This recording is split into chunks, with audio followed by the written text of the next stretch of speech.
Welcome to Find Me in a Book. This podcast is meant to be like you're talking to your best friend about romance books. I share my passion with those who love to read, those who don't have time to read, or those that don't like to read, but still want to know and be involved with book conversations. Thank you for being here. Let's get started. Hi, welcome back to another episode. Gosh, you guys, the past 3 weeks have been bangers with these books. Like, I'm not even joking. Fake Mate, Fangirl Down, Today is Bride, all three of these, honestly, one of my top favorite books that I've read in a long time. They are probably going to be my top 3 this year, unless something comes and swoops in. I don't know, because all 3 of these, absolutely incredible. I have been obsessed. Absolutely. Yeah. So I'm really excited to bring you this episode because it's just, again, so incredible.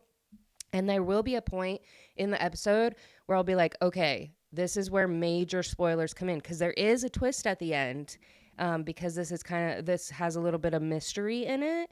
And I don't want to reveal like everything to you. And so I'll let you know, like, hey, this is where major spoilers are happening. And so that you can like either prepare yourself if you're not going to read this book, or if you are going to read this book, maybe you'll stop listening and then like listen once you finish, But I'm really hoping that this episode really puts this book on your radar and for you to read it. But before we get into that, I think there was a couple of book releases. There was one by H.G. Carlton, which I'm not going to lie, I'm not going to read it. It's called Where's Molly? It came out last week. This is the author that I read, what is it? Like Haunting Adeline, I think that's the book. And it was way too dark for me. Way too much of a dark romance for me. And I've realized that all her books are like that, most likely. Because I think I have read a little bit of another one of hers without really knowing. And I was like, oh, this is too much for me. So yeah, I think she is an author that I will recommend to people if you do like dark romances. But it just, again, is not for me. Absolutely not. I cannot do it. We did also have Visions of Flesh and Blood by Jennifer Armentrout that came out. Y'all, I am so torn with it. Like, I want to read it just so that I can talk about it on the podcast. But personally, I do not want to read it at all. Like, it sounds like a cash grab. That sounds so awful to say. And I don't know. But I from what I can see on, like, the Reddit, like, threads that I've been in with, like, books and stuff, everyone kind of has, like, the same mentality or the same thoughts where it's like, why? Like, I thought this series was supposed to wrap up like after book 3, and now there's like 6 books now, and this isn't even about like the main characters. It's from Willa's point of view with her journal, so it's probably going to be extremely spicy. And then it's kind of just like a dictionary, I want to say, or like more information about events or people. But it's like, I'm not really invested in these characters that much anymore, like I was for the first couple books. But now I'm just like, I just need to be wrapped up. And I think a lot of people are feeling that as well. So I don't know. I'm on the fence on if I want to pick it up. I do say that it's not on Kindle Unlimited, so I will have to pay for it, which that's another thing that I'm like, I don't want to spend my money on this. Like, I don't know. And it's with partnership with Raven Salvador, which I don't know who she is. I don't know if they've partnered before. So I don't know. TBD on that. If you guys really want me to, then I will, just so that you guys don't have to read it. I am more than happy to, sacrifice my time for the greater good. So just let me know on just like DM me on Instagram or just whatever. And I can do that. Maybe I'll put up a poll on my Instagram. I don't know. But I do want to say that I did read Throne of Glass, and I mean, I don't know how you'll feel about this, but I'm only going to be talking about it on my Twitch stream, which I stream every Sunday and Wednesday at 7 p.m. Mountain Standard. And if you're like, I just don't know what a Twitch is, just download the app. It's an app. It's a live streaming app. And you can find me on there. It's just Find Me in a Book podcast. You can hit follow, and then it'll notify you when I go live. So then you just click into it, and then you can watch and interact and everything. So that's been really fun. I've had some great conversations with like people, and have talked about, yesterday I did one, and because I had only at that point read half of Throne of Glass. And so I talked about that and had like conversations and my thoughts and feelings and everything. And then after that, I finished the rest of the book. So, I, on Wednesday, will be talking about the rest of the book, but also I'm going to be starting the second book today, I want to say, and we'll be talking about it on Wednesday as well. So if you want to have, discussions about the Throne of Glass series, like the first and second book so far, then definitely check out the live stream, so that we can talk about it, because that's like, I've always wanted really like this book club. And so this is like real time instead of just like one of those broadcasting things on Instagram, or like, I don't know the other ways that people are doing it. But I'm like, you know what? A live stream is more personal, and it's just, we're in person basically. So definitely tune in to that, Sunday and Wednesday, 7 p.m. Mountain Standard Time. And yeah, we'll be going over different books, but for the most part, over the next couple weeks, we'll be talking about the Throne of Glass series. And then I'll probably start into the Crescent City series. So, I mean, plan for the next couple months that it's going to be Sarah J. Maas books, Is there any other books that might have come out? I mean, we talked about Samantha Young a couple episodes ago. Her next book, the fourth one to her series, it comes out on May 9th. So that was announced. It looks like Devney Perry is coming out with the second book of the Treasure State Wildcats, which I'm pretty sure I did read the first one and it was really good. That one comes out in March 7th. Oh, also, I wanted to tell you, I'm so freaking excited about this. But the Done and Dusted episode that I did, by Lila Sage, her second book comes out on March 5th. But on March 21st, I think it is. Ooh, I need to check that. She is coming to Arizona, and I bought a ticket, because I'll probably go by myself, to go and see her at one of the bookstores here and get her to like sign my next copy, because I bought the book through that little bookstore. So I'm so excited for that. I've never gone to like a book signing or anything. And I don't know, I really, really liked her book. And so I was like, she's coming here. She was going to be in Utah when I am in Utah next week, but I'm doing way too many things like with our house selling and everything that I don't have time to go to that. So I saw that she's coming to Arizona, and I was like, I can do that. Like, that is much better for my schedule. So if you are in Utah, she is coming to a couple of the bookstores there next week. So if you want to go and see her and get her second book, I highly recommend that. I'm so excited for it. Let's see, is there anything else? Elena Armas, she announced her next book. I don't know when it's coming out, though. I am on her little, like, broadcasting group on Instagram. It's called the Fiancé Dilemma. I think people have actually already gotten, like, first, like, arcs or whatever. It's expected to come out July 30th. So that's coming. Not, like, soonish, but it's coming. Kate Golden is working on a book. I'm going to be starting on Elle Kennedy's next book as well. I think that's it. I mean, I know I'm missing like so many, but I'm just going through my Instagram feed. Let's see, Taijan is coming out with another book. I haven't read her latest ones. But yeah, okay. So without further ado, I think that's all the books that I am seeing anyways. Let's start into Bride by Allie Hazelwood. The hype for this is real, and it is it's deserved. This book, absolutely incredible. Like, I texted like 4 people last night or not last night, the night that I finished this book. It was like 2 a.m. and I texted like 4 people and I was like, you have to start this like immediately. It is so good. And so I honestly would recommend it. I recommended it to my sister. So yes, for her. I would I recommend it to my mom? I think so.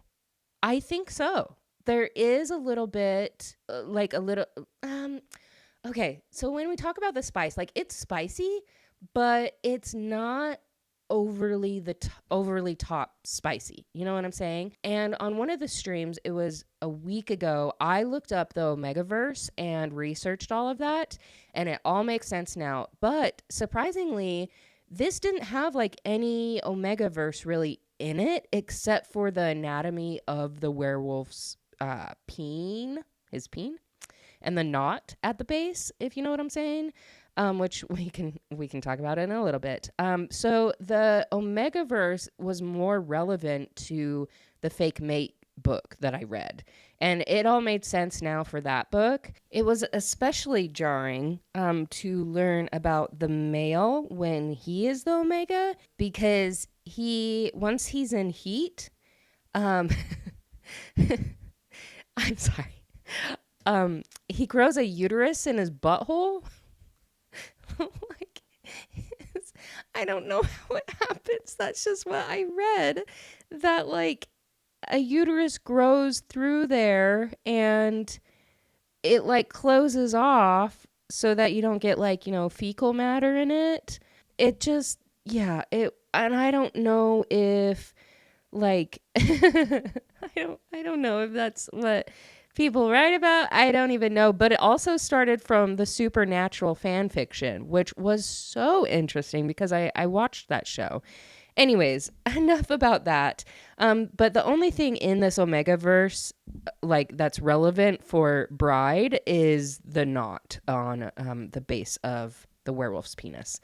So this book is contemporary but paranormal. It's all about vampires and werewolves and humans. So our main female character is Misery. That's her name. She is a twin. Her twin's name is Owen, which that's a very normal normal name. Why does she get Misery? But I guess it's not up to her parents to name them. I guess it's like this council, but her mom did die during childbirth. So yes, she's a vampire. Her dad is like the top vampire of the council, essentially like the king of the vampires. And when she was young, I think around like 8 years old, her dad put her into this collateral program with the humans. So basically, they had this alliance with the humans. They sent over one of their children, and she got sent over to the humans just for just in case something happens, blah, blah, blah. So she had these human guardians. They were not like the nicest to her. So they brought in this orphan. Her name's Serena, and they grew up together. They in this like collateral program, and they became best friends. And then once Misery was out of the collateral program when she was old enough, her dad is just not a good dad. He's kind of an awful person. And so she was like, I'm not really a part of the vampires, like the culture, the community, because I've been gone for so long, but I don't fit into the humans. So she decides to stay with the humans. Obviously, like she gets fake IDs and she gets an apartment with Serena and they like live together. She tries to get she gets a job. She's very, very high tech IT hacker, like helps with security, like cybersecurity. So she is able to get like a nighttime job doing that. And so she talks like sporadically to Owen, her twin, but she honestly hasn't spoken to another vampire in years. And so one day when she's just at work, one of her dad's enforcers come to find her and take her to the vampire lands, like the vampire territory, I guess. To talk to her dad. And she's like, I really don't want to talk to her dad. So when she goes into meet with him, she puts on a timer for like 10 minutes. She's like, okay, you have 10 minutes. Like, what do you want, basically. And so she finds out that the governor of like the human territory is being replaced. And usually they're able to get that governor like reelected. And him and the vampire guy, her dad, have like all these different agreements and just like, yeah, they have all these different situations and agreements. So we find out, yeah, he's being replaced. Her team, the new governor, her team has informed the vampires that once she takes office, that the collateral program will be no more, and that the vampires have been asked to return the human collateral. And then they'll send back the girl who's currently serving as the vampire collateral. The vampires are kind of nervous because the new governor, she's like, I don't want to meet with vampires, whatever. And we find out that she is actually going to be in an alliance with the werewolves. And so the vampires are kind of nervous because their population is like really dwindling. And so they're like worried about it. And the vampires are like, what's been happening over the werewolves? Like, why all of a sudden are you partnering with them? Because they're very vicious. But there was actually a change in the leadership structure of the werewolves. And someone challenged Roscoe, who Roscoe was a really bad, like, he was the alpha of the werewolves. He was really bad. He, like, murdered a lot of people, just really, really rough guy. And he was challenged and killed because that's part of, like, the process. And so that's why there is this change of everything. Like the new governor getting put in. She's alliancing with the werewolves, and the werewolves also want to talk to the vampires about alliance and everything like that. And so this is why her dad brought her in, because she's like, what's the point of this? And he's like, well, I think we need to have a marriage. But there's only been like 5 interspecies marriages between the vampires and the werewolves. And the last one was like 200 years ago. And I think they were married for like 10 years and then she died somehow. So another union was arranged, but that didn't go well. They reference it as the Aster because during that ceremony, the werewolves attacked the vampires and it was just like carnage. It was awful. And so Misery is like, so I was this collateral and now you're asking me to freaking marry into the werewolves. Like how dare you ask me of all this? Like, I've done so much for our species. And he's like, well, do it for a year. Like, it only has to be for a year. And it will put like in a good relations and we'll come up with a plan before then. And the werewolves agree it can only be for a year. And she's like, I don't want to do this. But the last minute, she asks what the werewolf's name is, like the alpha that she'll be marrying. And her dad says, like, Moreland. I think he says, like, Low Moreland. And she is, like, kind of stuck. Like, she's like, well, I guess I'm getting married because apparently a couple weeks ago, I think it was, she's been best friends, of course, with Serena for 15 years. And then all of a sudden, Serena disappears, like just out of nowhere. And Misery's been trying to like look for her and everything. And there was like a couple, like there was this page that she found of her calendar, of Serena's calendar. And there was a string of letters on it written in like their language that they created when they were young. And it said L.E. Moreland. And so that's when her dad was like, Moreland, like Low Moreland. She's like, well, guess I'm getting married because I think he knows something about Serena. She decides to get married. But with vampires, they encourage like sexual walkabouts and basically a search for reproductively like compatible partners instead of romance because their species is dying out. They don't care about romance. They're like, whatever we can do to have vampire babies, that's what we need to do. That's why they're like, yeah, we'll do this marriage. So they have the little ceremony. Lo, who's the alpha, we see like his point of view a little bit. Actually, no. We see like little snippets of his point of view at the very top of each chapter, but for the majority, it is Misery's point of view, which I really liked that. When she's like walking down the aisle, he acts like she like smells off. And so she's like, oh, great. Like he really doesn't like me. And then he takes her to the werewolf territory. He kind of disappears for the next couple days doing like alpha stuff. They start talking a little bit. and he asks like, why did you consent to this marriage? And she almost asks him about Serena, but she's like, no, it's not the time yet. She does meet Lo's sister, and everyone's like, stay away from her. Like, she is only, I think, 7. So she's young and she's funny, and she really takes to Misery, and everyone's like, what are you doing? There is at one point a coup to take Lo's sister. Her name's Anna, and Misery helps rescue her.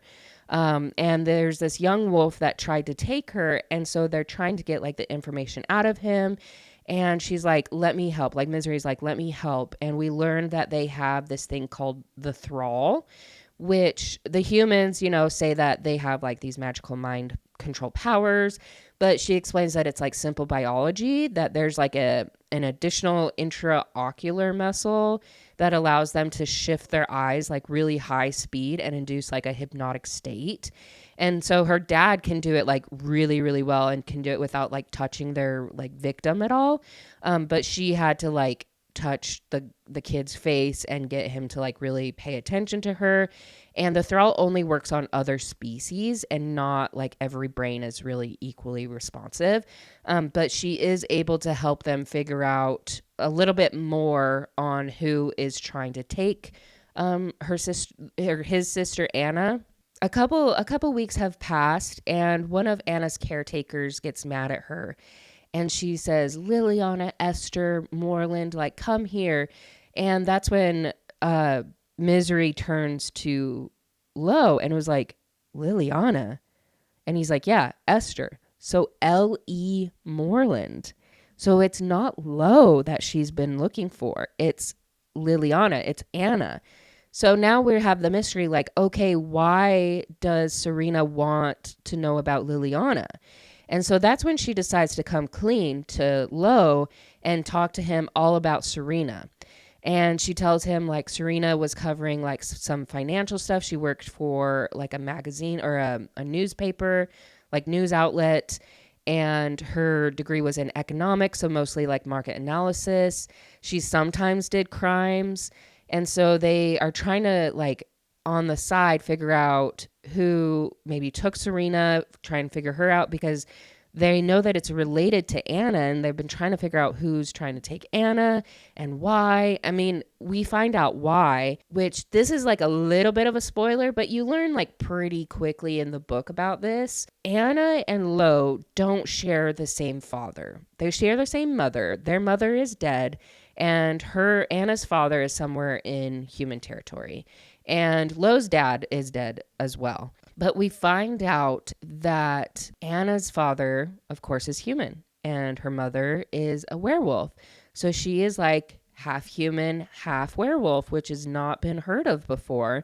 And so we think that that's why someone is trying to take Anna. And Anna hasn't been able to shift either. And apparently werewolves, they have green blood, and humans have red blood, and then vampires, what did it say?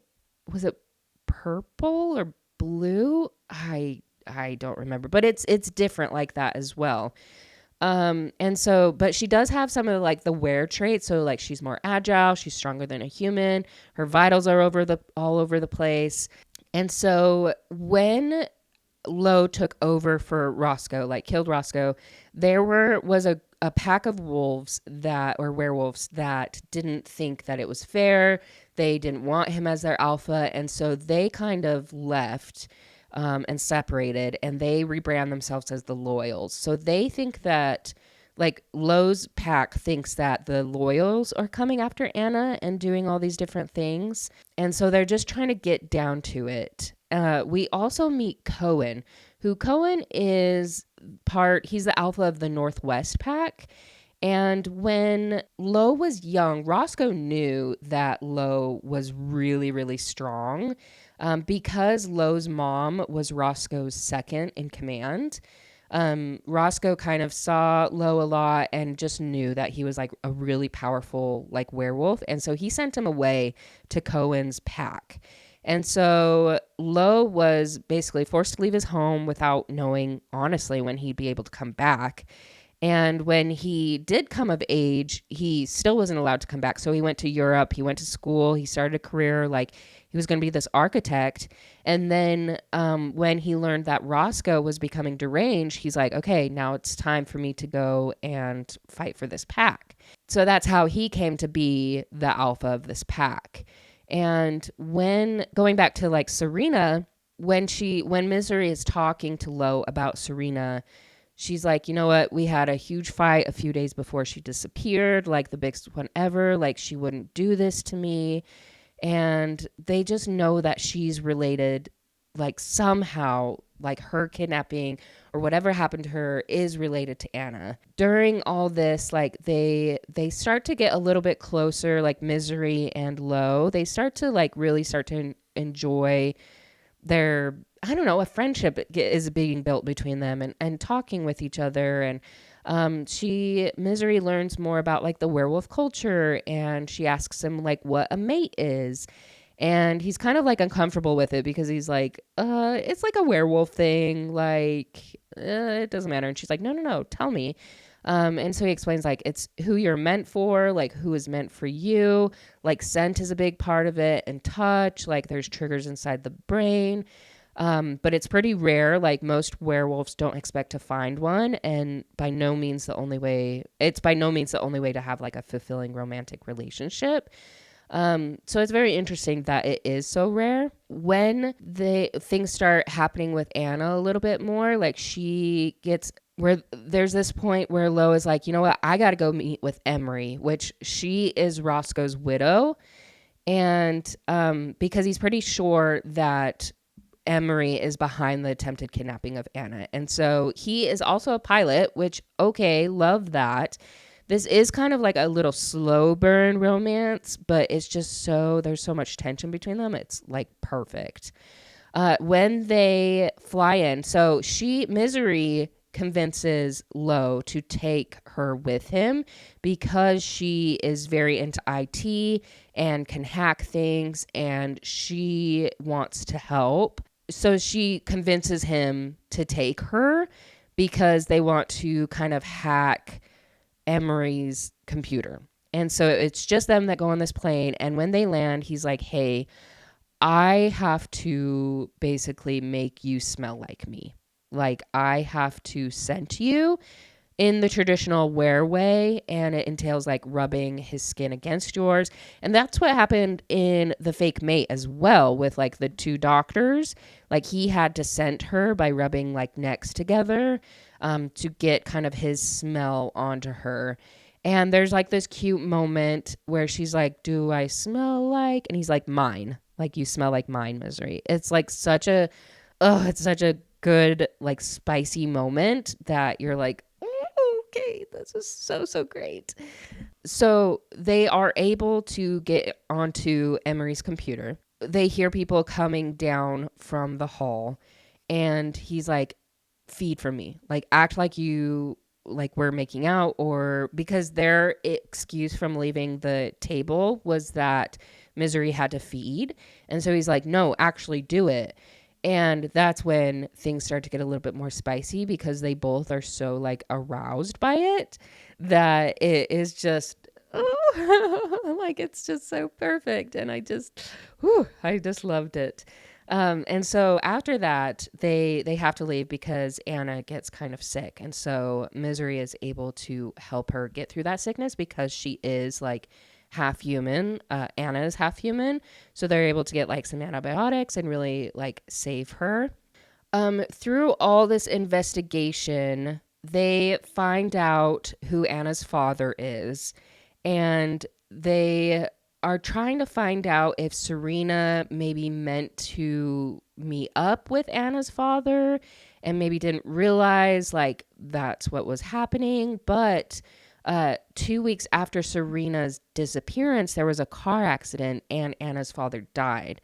So they're like, okay, all these things are happening. Like, who is behind this? And so they just kind of have to put that on the back burner because this is where the betrayal happens. So I honestly like don't want to say too much more because there is a betrayal happen, and this is where kind of like more spoilers happen. because they're because Misery gets kidnapped and she is able to find Serena. And I'm just kind of going to tell you, they find out that they're at the nest, which is where she grew up, like where Misery grew up. So they find out that it was actually the vampires, like her dad was behind Anna being kidnapped because he found out about her. But also, he was like, he had talked to the previous governor who had worked with Anna's dad, and they had told Misery's dad about a young child who had been born of aware and human parents. And they're like, oh, yeah, obviously Anna. But he's like, right. But it was quite a while ago that the governor told me that about this child, over 2 decades, in fact. So that's where it comes into play that Serena is actually half were, half human. And so there's kind of this little tussle at the end, that Lo comes in, tricks her dad. Serena shifts for the first time. Actually, I don't think it's the first time, but they're able to kind of overpower them. Then I think like a week after, Misery hasn't heard anything from Lo, so she goes to him in werewolf territory and is like, hey, my feelings matter. I want to be with you. And he's like, okay, like, yeah, I want to be with you too. Like, I always have been. Like, I love you, blah, blah, blah. And so it like works out.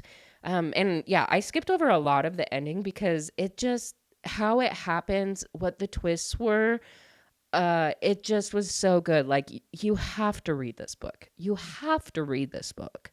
And then at the epilogue, we learn that there's going to be a second book, but it's about Cohen, because once Cohen comes into the room later, he makes eyes with Serena, and they have a little, like, I think they're mates, you know? So I'm so excited about that. But this book just absolutely was incredible. Like, the characters were so great. They weren't annoying. They were well thought out. Like, the world was really easy to understand.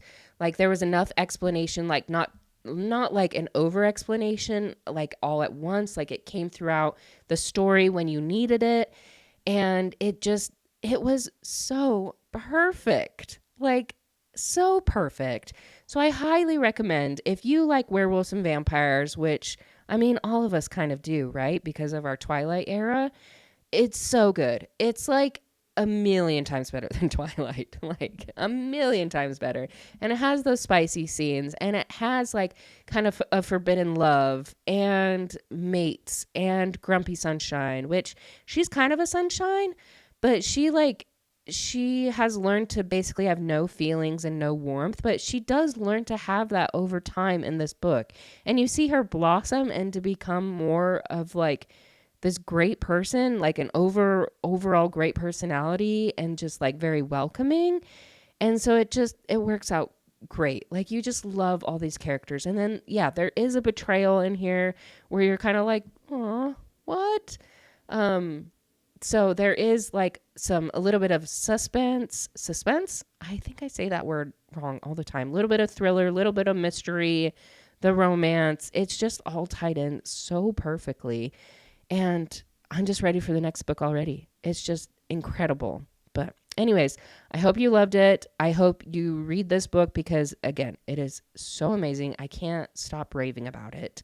But if you could follow me on Instagram, follow me on Twitch, because I will be streaming more. Wherever you listen to this episode, if you could rate and review, that helps me a lot. And I appreciate all of you for taking the time to listen. And yeah, I will talk to you on Wednesday on my next stream. Or if you're not into that, I'll talk to you next week on the next episode of the podcast. Thank you. Love you guys.